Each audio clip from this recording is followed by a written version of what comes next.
Setelah mengaku mualaf, aktivis media sosial Ferdinand Hutahean mengancam balik para pelapornya karena menurutnya para pelapornya lah yang berbuat gaduh. Kami akan membahasnya bersama kuasa hukum Ferdinand Hutahean, Zakir Rashidin, dan Ketua Umum DPP KNPI Haris Pertama. Selamat sore Bang Zakir dan Pak Haris. Selamat sore, Mas Davi. Baik, sebelum Selamat sore. saya ke Bang Haris, saya ingin ke Bang Zakir terlebih dahulu. Besok rencananya apakah akan hadir memenuhi panggilan polisi?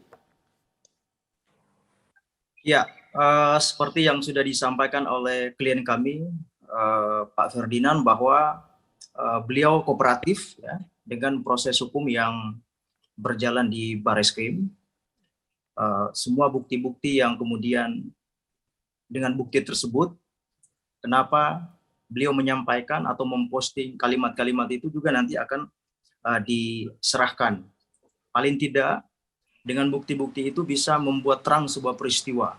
Jadi apa yang dituduhkan atau apa yang dilaporkan oleh saudara Haris ini juga nanti akan kita buktikan ya, bahwa memang tidak seperti yang ditafsirkan atau tidak seperti yang dipahami oleh saudara Haris ini. Jadi itu yang nanti kita akan sampaikan dalam proses hukum besok. Bukti-bukti apa saja yang rencananya akan dibawa besok? Ya, diantaranya bukti yang menunjukkan bahwa memang klien kami ini adalah seorang mu'alaf. Jadi pesan yang dia sampaikan dalam bentuk postingan itu adalah ekspresinya dia sebagai seorang muslim ya, bukan sebagai seorang non-muslim. Karena di banyak kesempatan ya saudara Haris ini seolah-olah membuat narasi klien kami ini non-muslim. Nah itulah yang kemudian kami sesalkan. Mestinya ditelusuri dulu, ya, didalami dulu. Kalau kita sebagai muslim kan ada mekanisme syariat yang kita kenal dengan tabayun. Nah, itulah yang kemudian harus kita lakukan supaya masalah postingan ini tidak kemudian menimbulkan kegaduhan. Karena kondisi negara saat ini kan kita sama-sama tahu bahwa memerlukan semangat, energi, kebersamaan untuk melawan COVID-19. Jangan kemudian hal-hal yang sifatnya sepele seperti ini kemudian hanya karena keseleo jari, lalu kemudian dianggap tanda kutip sebagai sumber kegaduhan. Padahal kan kalau kita mendalami, tidak harus seperti itu. Ya, saya tidak tahu motif Bang Haris ini apa. Baik. Bang Haris langsung saja tanggapi, tidak tahu motifnya apa, jangan-jangan Bang Haris seolah membuat narasi seakan-akan Ferdinand non-muslim. Silakan ditanggapi Bang Haris. Aduh, Bung Zakir. Ini motif saya menjaga persatuan dan kesatuan. Menjaga kebinekaan, itu motif saya. Ya, jadi masalah mualafnya Bung Ferdinand, ya itu nggak ada masalah. Tidak ada di umat Muslim pun membanding-bandingkan Allah satu dengan Allah yang lain, itu nggak ada ajaran itu. Ya, yang kedua, saya tidak pernah mengatakan Bung Ferdinand ini non Muslim. Ya, saya tidak pernah mengatakan Bung Ferdinand non Muslim. Ya, bahwa saya tidak tahu agama Bung Ferdinand ini, ya itu betul, gitu. Jadi bahasa yang dikatakan oleh Bung Ferdinand di tweet dia, ya kasihan sekali Allahmu ternyata lemah harus dibela. Pertama, ya itu kebohongan yang dilakukan oleh Bung Ferdinand yang diungkapkan di media sosial. Tidak pernah dalam satu kitab apapun, ya kitab Al-Quran dan Injil. Karena Allah itu tulisan ALLAH itu ada di Injil dan Al-Quran, ya, yang ada di Indonesia hari ini, tidak pernah dikatakan bahwa Allah itu lemah, ya. Allah itu pasti kuat. Kedua, ya, Allah itu tidak harus dibela. Baik. Nah, dikatakan di tweetnya Bung Ferdinand harus dibela, ya. Terusnya yang kedua, ya, ada perbandingan yang dilakukan oleh Bung Ferdinand terhadap Allahmu dan Allahku. Baik. Ya, Baik. bahwa Bung Ferdinand Allahku itu adalah kuat, ya luar biasa. Baik, Bang Haris, artinya meskipun Ferdinand sudah meminta maaf, ini apakah tidak ada efeknya? Ya kalau minta maaf kan kita maafkan, berkali-kali saya bilang maafkan. Sekarang kan kalau emang semuanya bisa dimaafkan, ya udah keluarkan semua orang yang di penjara itu agar dimaafkan saja. Gitu. Kan hukum harus tegak dan adil. Baik. Jadi saya begini. ya silakan. Jadi begini, ini kan Bang Haris ini kan kalau saya lihat kayak ada dendam pribadi begitu dengan klien kami ini kan. Kalau kita lihat ya, postingan-postingan Bang Haris ini kan ya mengganggu juga ya, mengganggu dan menimbulkan image seolah-olah Bang Haris ini punya masalah personal dengan klien kami. Saya kasih satu contoh ya. Di postingan Bang Haris beberapa hari yang lalu, tanggal 5 Januari, dia mengatakan seperti ini. Kau memang selalu buat gaduh. Ingat Ferdinand, jangan buat konflik SARA. Saya dan pemuda Indonesia akan berjuang untuk lo masuk penjara agar Indonesia damai. Ya, kita coba analisa kalimat-kalimat itu. Baik. Kemudian yang kedua, sebentar saya luruskan dulu. Ini ada beberapa lagi nih. Silahkan kau Ferdinand laporkan saya dan DPP KNPI. Kau pikir saya takut? Sudah salah saja kau masih mengancam orang. Sadar kau Ferdinand. Nah, artinya apa? Kalau saya menyimpulkan ada dugaan ini masalah personal antara Bang dengan klien kami. Karena di tweet itu Bang Haris sudah menjelaskan bahwa sudah salah saja kau masih, ya kurang lebih seperti itu. Nah, sejak kapan klien kami salah? Belum ada putusan pengadilan. Nah, tweet-tweet seperti inilah yang kemudian menurut saya bisa menjadi sumber kegaduhan. Nah, makanya sedang kami kaji, sedang kami amati. Kalau misalkan memang tweet seperti ini bisa memenuhi unsur pidana di dalam Undang-Undang ITE, juga bisa kami laporkan balik Bang Haris ini. Oke, laporkan balik. Laporkan balik. Bang Haris, siap dilaporkan balik jika nanti dilaporkan balik oleh Ferdinand dan kawan-kawan? Saya sampai detik ini masih senyum, nggak pucet. Saya nggak mau minta maaf. Ya, karena satu ya, orang yang tidak salah tidak pernah meminta maaf. Itu yang harus diingat ya, Bung Jakir ya. Bahwa tweet yang saya lakukan ya, itu sudah menimbulkan kehebohan terlebih dahulu.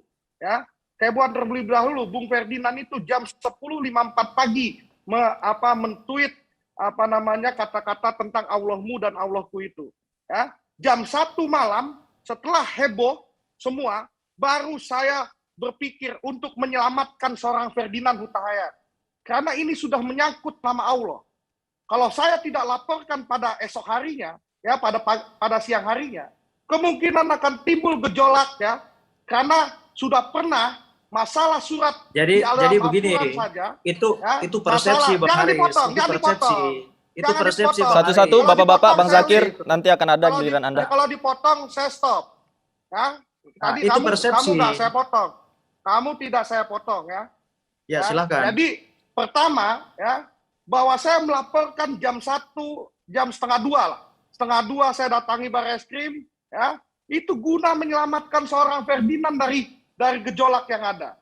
Ya, masalah surat Al-Maidah di dalam Al-Quran saja itu sudah membuat gaduh Indonesia. Apalagi masalah Allah, masalah ketuhanan yang diungkit oleh Bung Ferdinand. Ini Bung Haris ini, Mas. Jadi baik, itu. Bapak-bapak izinkan saya bicara sebentar.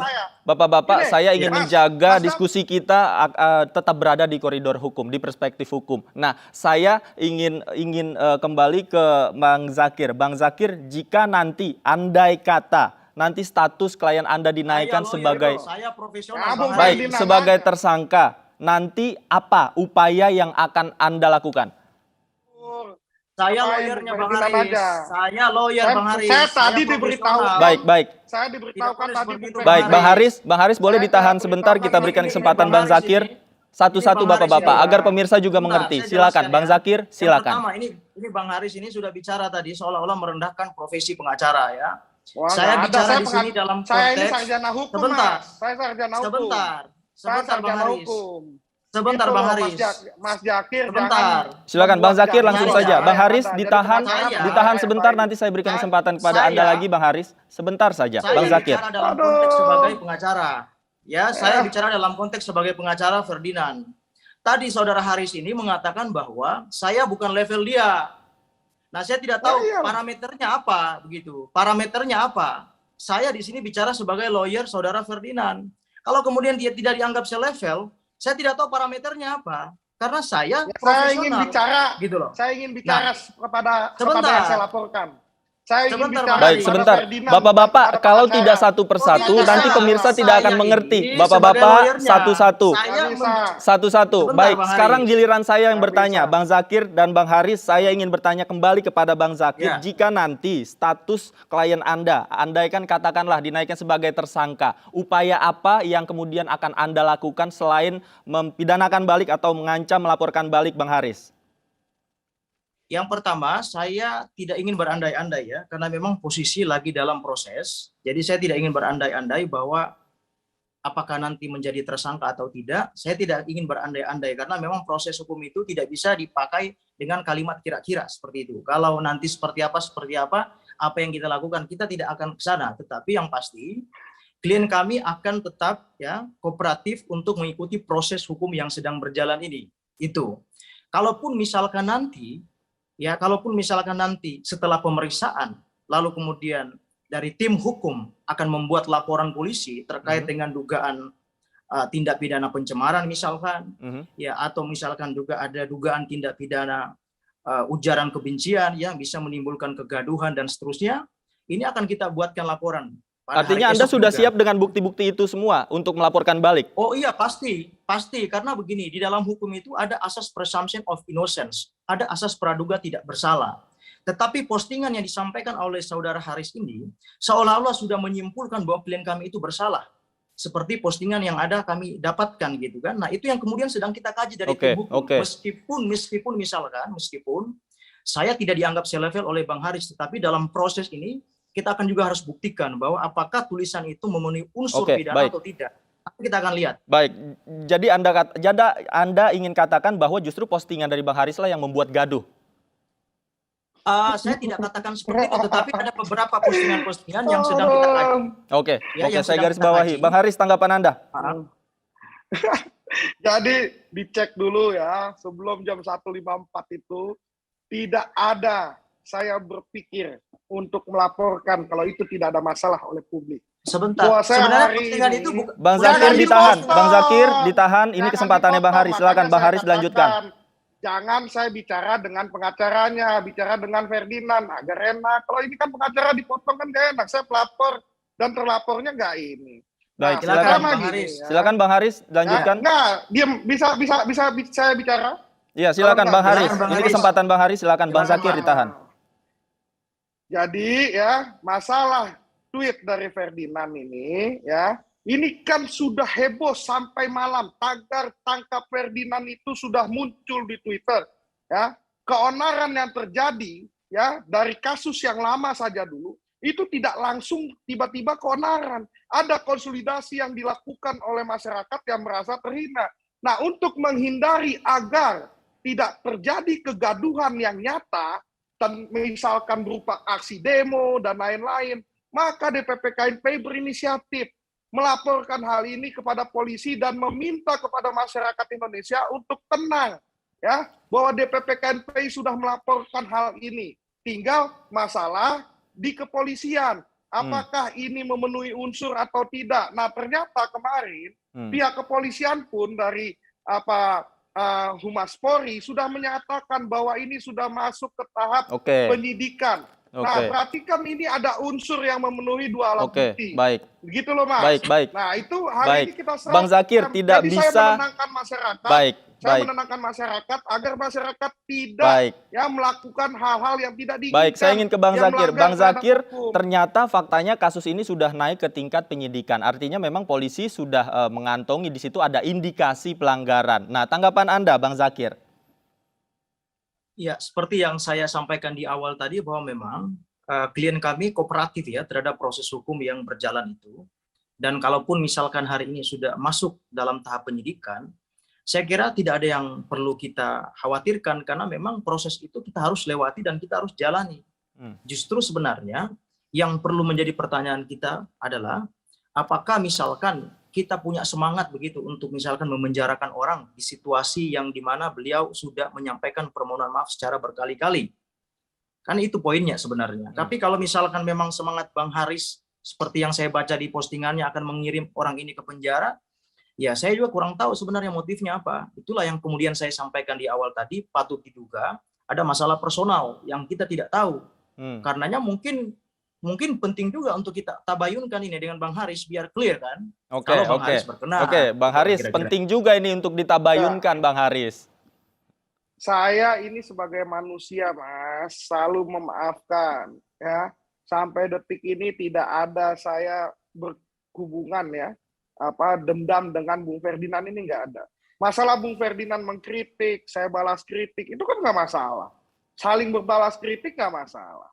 Nah, hari ini yang kita lihat ini menimbulkan sesuatu yang tidak harus ya terjadi di Republik ini karena satu orang atau dua orang. Nah, karena satu orang ada berbuat seperti ini di jam 10.54 ya pagi, saat malamnya sudah heboh ya, sampai tagar tangkap Ferdinand dan lain-lain.